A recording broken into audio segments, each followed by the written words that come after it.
यशायाह भविष्यवक्ता की पुस्तक अध्याय 63।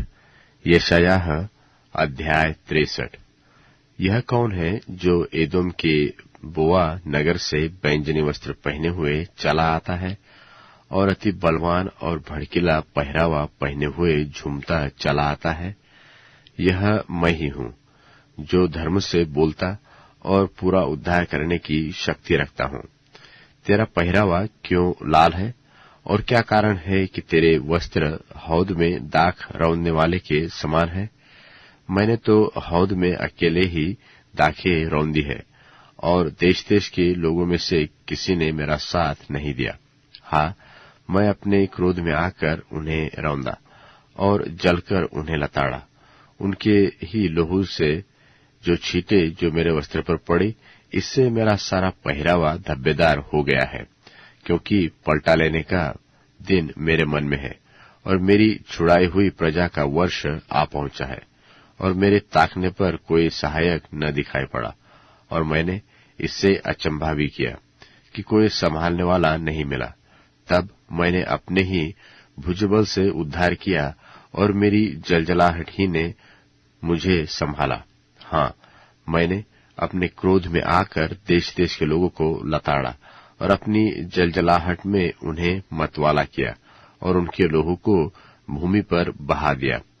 जितना उपकार यहोवा ने हम लोगों का किया, अर्थात इस्राएल के घराने पर दया और अत्यंत करुणा करके उसने हमसे जितनी भलाई की, उस सब के अनुसार मैं यहोवा के करुणामय कामों का वर्णन और उसका गुणानुवादन करूंगा।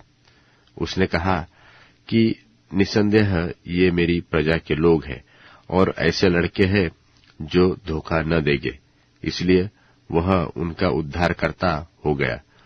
उनके सारे संकट में उसने भी संकट उठाया और उसका प्रत्यक्ष रूप दूत उनका उद्धार करता था। प्रेम और कोमलता से वह आप उनको छुड़ा लेता था और प्राचीन काल से सदा उन्हें लिए फिरा। तो भी उन्होंने बलवा किया और उसके पवित्र आत्मा को खिदित किया। इस कारण वह पलटकर उनका शत्रु हो गया और आप उनसे लड़ने लगा। तब उसके लोगों को प्राचीन दिन अर्थात मूसा के दिन स्मरण आए। वे कहने लगे कि जो अपनी भेड़ों को उनके चरवाहे समेत समुद्र में से निकाल लाया, वह कहाँ है? जिसने उसके बीच अपना पवित्र आत्मा डाल दिया, वह कहाँ है? जिसने मूसा के दाहिने हाथ पर अपने प्रतापी भुजबल को साथ कर दिया और उनके सामने जल को 2 भाग करके अपना सदा का नाम कर दिया, वह कहाँ है? जो उनको गहरे समुद्र में इस प्रकार ले चला, जैसा घोड़ों को जंगल में, ऐसा कि उनको ठोकर न लगे, वह कहाँ है? जैसे घरेलू पशु नीचान में उतर जाता है, वैसे ही यहोवा के आत्मा ने उनको विश्राम दिया। इसी प्रकार से तूने अपनी प्रजा की अगुवाई की, ताकि तू अपना नाम महिमायुक्त बनाए। स्वर्ग से जो तेरा पवित्र और महिमापूर्ण वास स्थान है, दृष्टि कर। तेरी जलन और पराक्रम कहाँ रहा? तेरी दया और करुणा मुझ पर से हट गई है। निश्चय तू तो हमारा पिता है। इब्राहिम तो हमें नहीं पहचानता और इस्राएल हमारी सुधि नहीं लेता। तो भी हे यहोवा परमेश्वर, तू हमारा पिता और हमारा छुड़ाने वाला है। प्राचीन काल से यही तेरा नाम है। यहोवा, तू क्यों हमको अपने मार्गों से भटका देता और हमारा मन ऐसा कठोर करता है कि हम तेरा भय नहीं मानते? अपने दासों, अपने निज भाग के गोत्रों के निमित्त लौटा। तेरी पवित्र प्रजा तो थोड़े ही काल तक अधिकारी रही।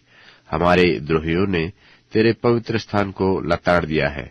हम लोग तो ऐसे हो गए हैं कि मानो हम पर तूने कभी प्रभुता नहीं की और न हम कभी तेरे कहलाए।